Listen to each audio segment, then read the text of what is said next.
So if there is no intention in being's activity that is the world, is us, and awareness knows nothing of us as form, directly, yes, then how is it that when living in awareness in the world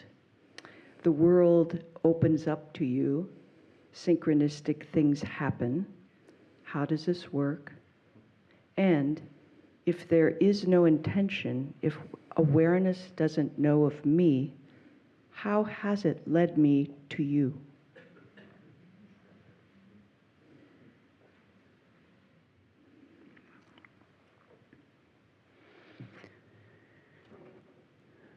Because,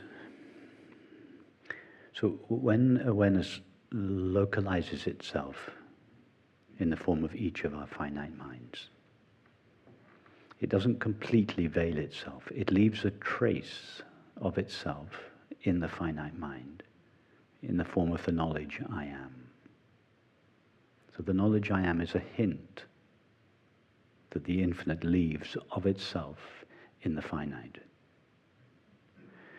But because the finite mind is directed exclusively, almost exclusively towards the content of experience, the I am, the trace of the infinite within it, recedes into the background.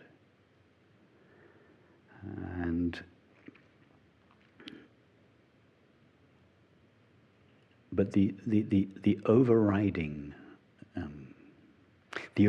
impulse of the individual, the localized individual, is to be divested of its limitations and returned to its natural condition, the infinite.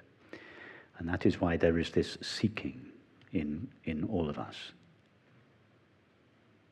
And to begin with, we seek in objects, substances, activities, relationships, and so on. What we're really seeking is not the object, the activity, or the relationship itself. What we really seek is to bring the seeking mind to an end, to bring the mind to an end. Because when the mind comes to an end, our true nature of consciousness briefly shines.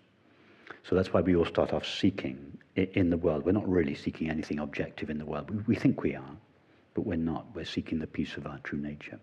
Then after the world has failed us sufficiently often, we start seeking in the spiritual and religious traditions. And then eventually, in the spiritual and religious traditions, we come across a teaching which doesn't point us towards any subtle object of experience, but points us directly back to the I am in us. Because that is our direct, that's the direct path, the direct link to the infinite. But very few people discover this spontaneously for themselves. Ramana Maharshi was one, but it's extremely rare. Almost all of us need to meet someone or something in the world, to come across a book, a video, a person, a friend in the world that will, because of the outward-going tendencies of the mind is looking outward for something. So awareness has to appear in the form of something outward, something objective. So that this, because of this, at some point, because of this longing we have in our heart to return, because the longing becomes so strong, awareness is compelled not just to pull the person back into the heart directly. The awareness is compelled to show up in the world in a form that will take us back to our true nature. And therefore there is this synchronistic, a friend of mine was in a bookshop, and as she was, it was in I think it was in LA, there were aisles in the bookshop, and as she was looking in the book there were books, the aisles, they had books on both sides. You could walk up, and you know how bookshop is, you could walk. She was looking at the books, I can't remember what the subject was on one side, and the person on the other side was putting back a book that they had taken out. As they did so, it pushed a book by Ramana Maharshi out of the shelf, and it fell at her feet. She'd never heard of Ramana Maharshi or anything like that. It fell at her feet, and she looked at the cover and she thought, oh, that looks interesting. And she picked it up. She ended up in Sri Ramanashram. That was a beautiful synchronistic event. The longing in her heart had taken her to this bookshop. What was she longing for? She was really longing for the peace that is the nature of her being, but she didn't know that, so she was looking for it outside of herself in books and this beautiful synchronistic event where the universe conspired with the intensity and sincerity of her desire and appeared in the form of this book, which took her all the way around the other side of the world, which eventually brought her all the way back home again to find what she wanted in her own self. That's the way the universe works when we have a deep, sincere longing in our hearts. But how is that not knowing of us that we have that desire? How is that not knowing about? I'm not sure I understand the connection. How this synchronicity works. I have synchronistic things happen all the time, so this is why I ask the question, because I can't tell whether to trust that I'm just not making up a story about it, or whether there's something more to it. And so I seek to understand how does this work?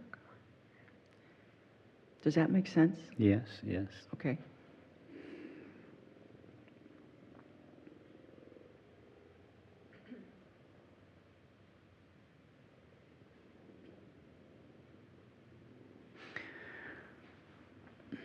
Okay. Mary falls asleep in Burlingame. She dreams she's Jane on the streets of Oxford. And Jane is unhappy. She's lived in Oxford for a long time. She's been searching objects, substances, activities, relationships. None of these have worked. None of these have given her what she really wanted.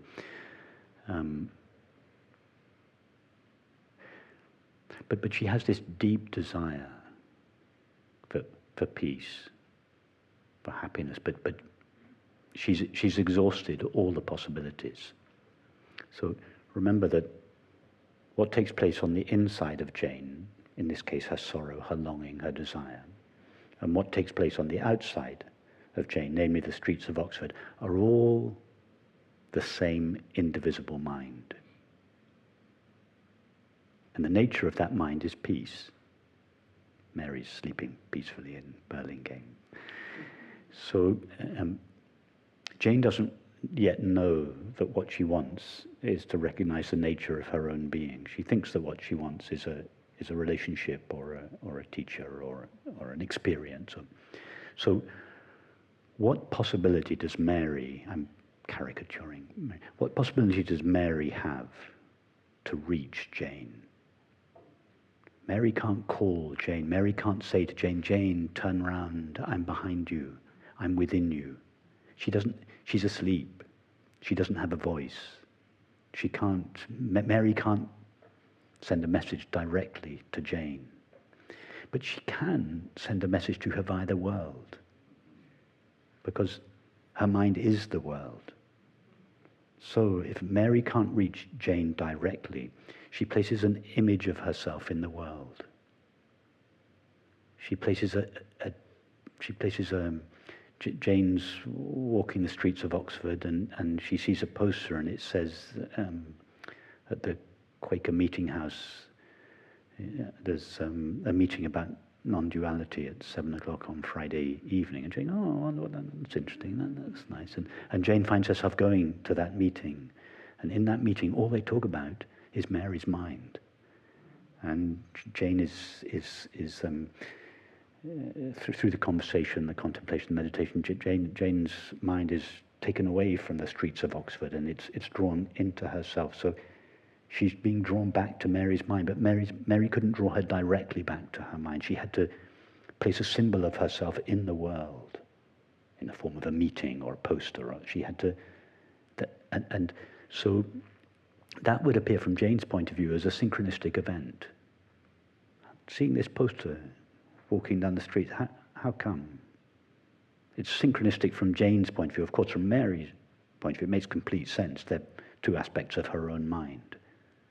But because Jane doesn't know that the streets of Oxford and what she experiences on the outside of herself, the streets of Oxford, and what she experiences on the inside of herself and thoughts and feelings are the same mind. And so it's completely obvious that they should be connected. She doesn't know that, so therefore she thinks that seeing the poster is some extraordinary synchronistic event. It's not. Everything is always connected, but Jane doesn't know that.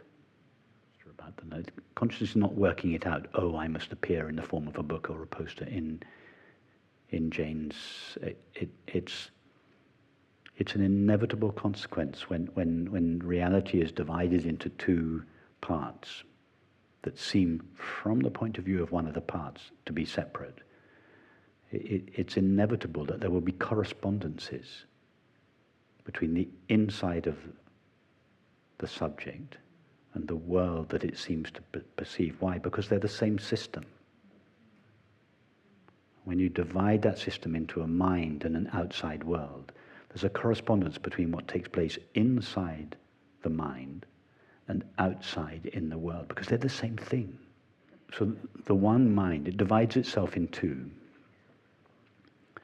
And Mary's mind divides herself in two, although Mary's mind is just mind, pure mind, one homogeneous, indivisible.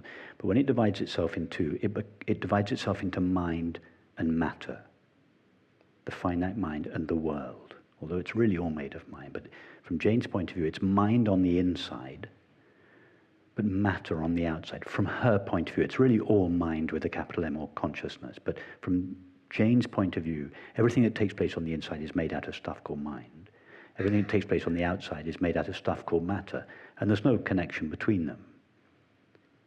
I can't think I want that speaker to turn around and make that speaker turn around, because there's no connection between the two. From my point of view, they seem to be two completely different substances, my thoughts on the inside and the speaker made out of matter on the outside. So from Jane's point of view, there's no connection between mind on the inside, her thoughts and feelings, and the streets of Oxford on the outside.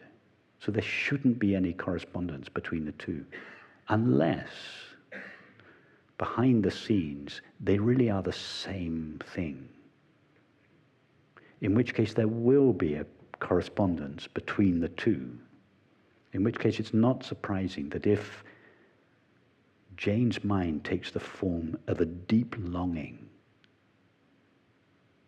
the world will appear in a way that meets that longing, because it's the same thing.